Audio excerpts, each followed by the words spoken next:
Olá pessoal, tudo bem? Sejam bem-vindos a mais uma aula da disciplina Desenvolvimento de Software para Web, né? Nessa sequência de aulas a gente está falando sobre a linguagem JavaScript, né?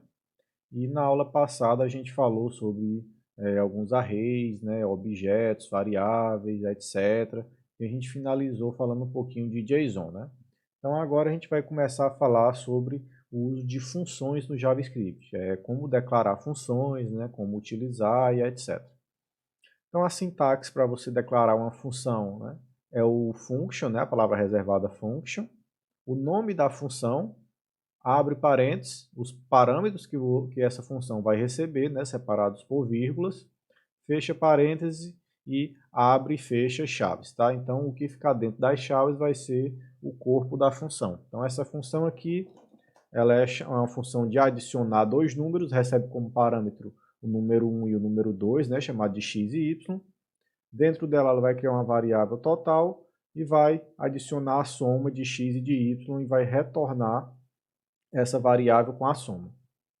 Então, se nada for explicitamente retornado, o valor de retorno ele é undefined. Então, se a gente retirar essa linha aqui, a função ela vai executar essa linha aqui, vai realizar o cálculo, mas o retorno dela vai ser undefined, porque não foi definido, né, nada para ser retornado.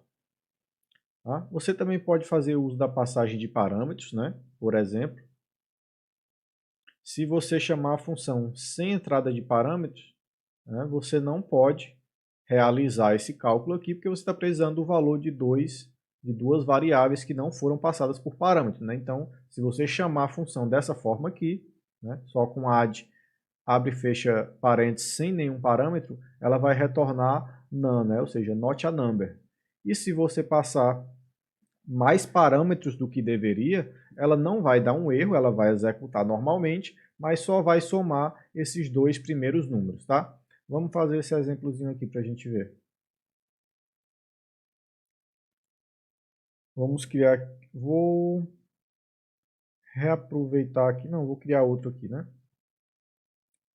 Criar outro arquivo aqui, vou chamar de funções, né?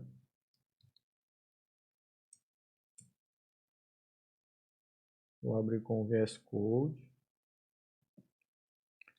Digita HTML, né? E ele vai mostrar aqui, você cria aqui o documento HTML5. Dentro do body, a gente vai ter o script.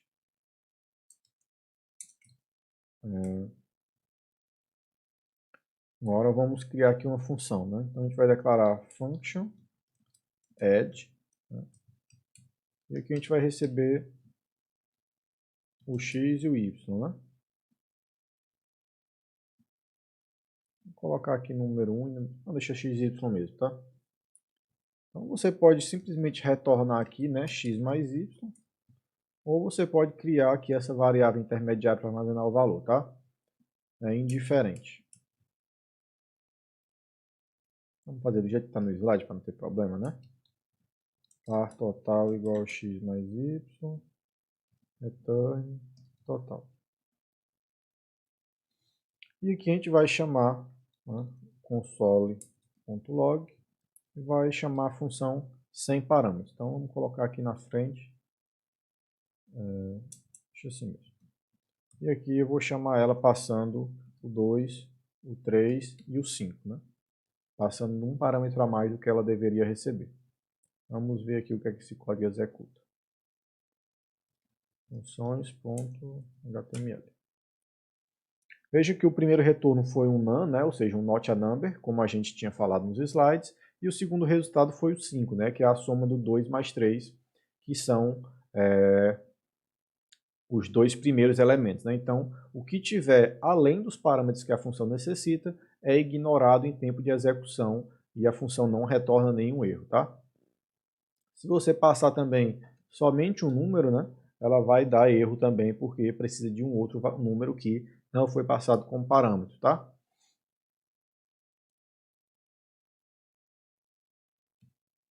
Bem, dando continuidade aqui, pessoal, você também pode fazer uma interação dentro dos argumentos de uma função, né? Por exemplo, você não sabe quantos argumentos a função vai receber. Então você pode acessar esses argumentos de forma dinâmica também, utilizando essa palavrinha aqui reservada, arguments, né, dentro da função, tá? Vamos fazer esse exemplo aqui, ou seja, eu vou iterar dentro do for, né, de acordo com a quantidade de elementos que estão sendo passados por parâmetros de forma dinâmica, né, ou seja, em tempo de execução.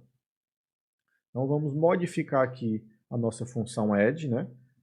Ela vai receber agora um total, né? No começo e no inicial aqui vai ser 0. E a gente vai ter um for aqui. E antes do for, a gente vai pegar esses argumentos aqui, né? Ou seja, número de argumentos é igual a arguments.length, né? Tá? Isso aqui você pode colocar tanto dentro ou fora do for, tá? Eu acho mais legível colocar fora do for, né? Vejam que tudo que tiver antes do primeiro ponto e vírgula, isso aqui vai ser executado antes do início do for, tá? Isso aqui vai ser executado antes do início do for. E o que tiver no meio é a condição de parada, né? E o que está no último aqui são os argumentos que são executados para fazer a iteração. Você também pode colocar outros elementos aqui, né? Por exemplo, assim, vai executar normalmente, tá? Então eu vou colocar aqui fora. E aqui eu vou criar a variável. Ah, aqui tem que botar o var, né? Se não botar o var, vira uma variável global, né? A gente já viu que não é desejado. Então o i vai receber 0. E aí, o i, enquanto o i for menor do que o j, i mais, né? Ou seja, ele vai iterar do 0 até o número de argumentos que foram passados na função, tá? E aqui a gente vai chamar o total, né? O mais é igual, que é exatamente igual a isso aqui, né? Total mais alguma coisa, então a gente está usando a forma abreviada, que é essa aqui, mais igual. E agora a gente vai pegar o argumento em si, né? Então, arguments, e passa o índice, né? Que vai ser acessado. Então, a gente vai começar do índice 0, vai iterando o índice 1, 2, 3, até o número de argumentos que foram passados por parâmetros. E aqui, ao final, a gente vai ter o retorno da função, vamos retornar a variável total, tá? Agora, vamos novamente chamar o console.log passando nenhum parâmetro, passando um parâmetro, passando dois parâmetros e passando aqui 4 parâmetros, tá? Então vamos executar aqui para ver. A J não está definido. Ah, é porque não é J, é número de argumentos, né? Então i for menor do que o número de argumentos, tá? Então, primeiro aqui foi 0, né? Vejam que agora, ao invés dele retornar none, né? Ou seja, o not a number, ele vai retornar 0, porque agora ele está fazendo a interação na quantidade de elementos, né? E se a quantidade de elementos for 0, ou seja, ele nem vai startar o for e vai retornar o valor da variável total, que é 0, né? Então, é mais prático, né? Você fazer dessa forma do que você ter valores not a number, né? Durante a execução do seu código, tá? O segundo, ele vai retornar 2, porque a gente só passou o 2, né? Então o 2 foi somado. No terceiro aqui, ele fez a soma dos dois, né? Ou seja, retornou 7. E no último aqui, né? 10, 20, 25, 27. Ou seja, ele fez a soma dos 4 elementos. E se você passar aí n elementos, ele vai fazer a soma desses n elementos de forma correta, porque você está identificando os atributos, né? Os argumentos da função em tempo de execução, tá? Bem, no JavaScript você também tem um tipo de função chamada função anônima. E essa função ela acontece quando você utiliza o nome de uma variável, né? Quando você utiliza uma variável e bota dentro dessa variável uma função, né? Ou seja, a função ela vai ser chamada por essa variável aqui. Então vejam que a sintaxe dela é bem parecida, mas aqui você chama a função, em vez de você chamar aqui, né? Por exemplo, fora da linha de execução aqui, você chama ela durante você estar a execução do seu código, né? Então, você define a função aqui, ela vai receber 2 números e vai retornar a soma desses números e você vai chamar essa função utilizando o nome dessa variável aqui, né? Soma 2 números e passando os parâmetros que são utilizados aqui, tá? Eu particularmente não gosto muito dessa abordagem, eu prefiro definir as funções fora, né? Mas em algumas situações pode ser que seja necessário você fazer isso criar funções em tempo de execução, né? Então, você tem também essa alternativa utilizando o JavaScript.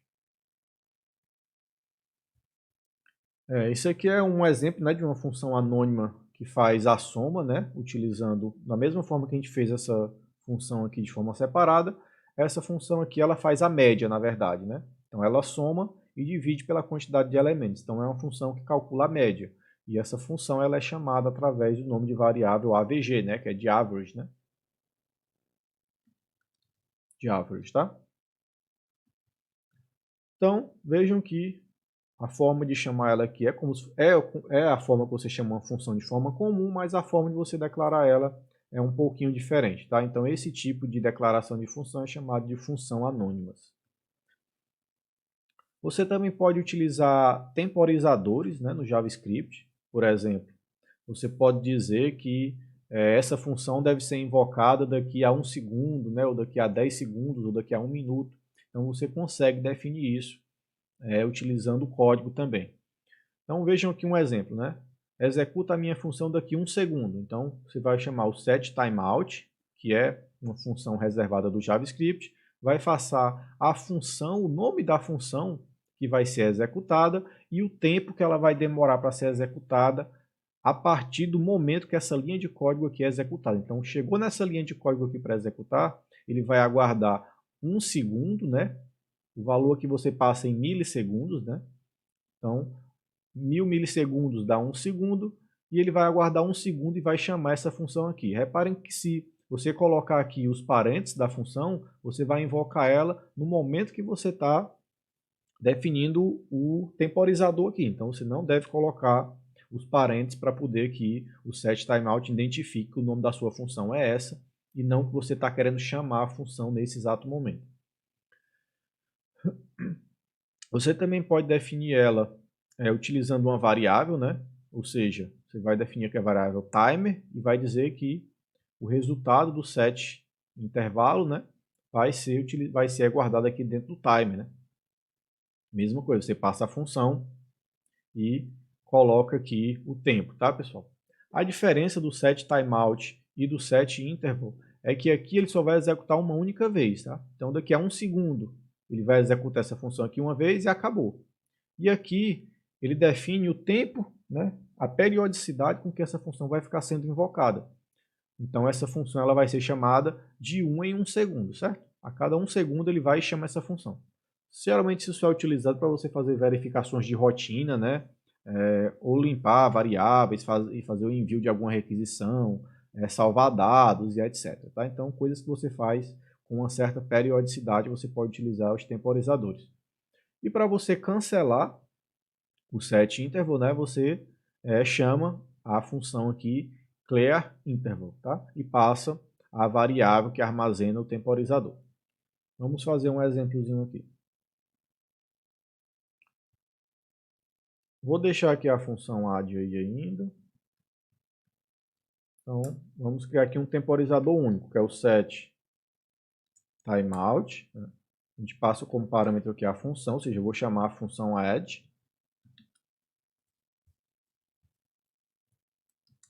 Daqui a 1 segundo.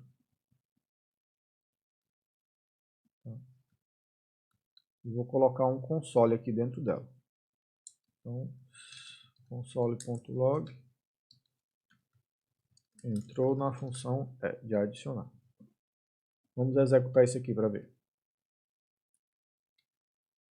Vamos aumentar. É porque eu coloquei só 100 aqui, né? Ou seja, só são 100 milissegundos. Então, vou colocar aqui 1 segundo. Vejam, ó, não apareceu o console. Vamos colocar aqui 3 segundos agora, que é 3000. Vejam, não apareceu nada. Né? Novamente. 1, 2, 3 segundos. Tá? Vamos tentar passar um parâmetro aqui para essa função, né? Vamos ver se dá certo aqui, passar 2 e 5. E aqui ao final, eu vou imprimir também o total da função, tá?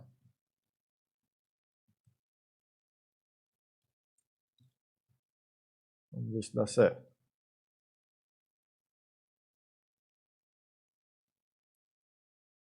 Ó, vejam ó, que como eu coloquei aqui os parâmetros, ele não aguardou os 3 segundos, ou seja, ele já chamou a função de imediato e, consequentemente, imprimiu, entrou na função add, né, e também imprimiu o resultado final, mas não foi utilizando o temporizador, tá? Então, tem que passar só o nome mesmo da função, tá, pessoal? Então, ele entrou na função e ele vai imprimir 0 porque não foi passado nenhum parâmetro para a função. E agora com o setInterval, né? Mesma coisa, vamos chamar a função add a cada 1 segundo. Salva, vamos executar aqui. Veja que a cada 1 segundo ele chama a função novamente, tá? Então ele fica nisso aí até que você chame aqui o clearInterval, né? E passe aqui o nome da variável. Como a gente não definiu, vamos tirar aqui variável temporizador igual. E aqui eu vou cancelar o temporizador, tá? Como eu cancelei o temporizador antes dele aparecer, né? Então, mas eu vou chamar aqui o temporizador dentro da função. Vamos ver se vai dar certo. Mas veja que a gente está em contextos diferentes, né? Ou seja, o temporizador eu estou declarando aqui e estou tentando acessar ele dentro da minha função. Vamos ver se vai funcionar. Viu, né? Ele aguardou aqui, vamos colocar 3 segundos.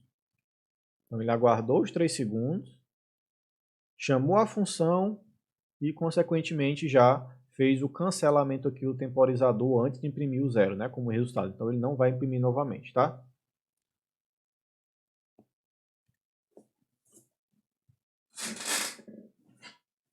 Bem, pessoal, eu vou encerrar essa aula por aqui, tá?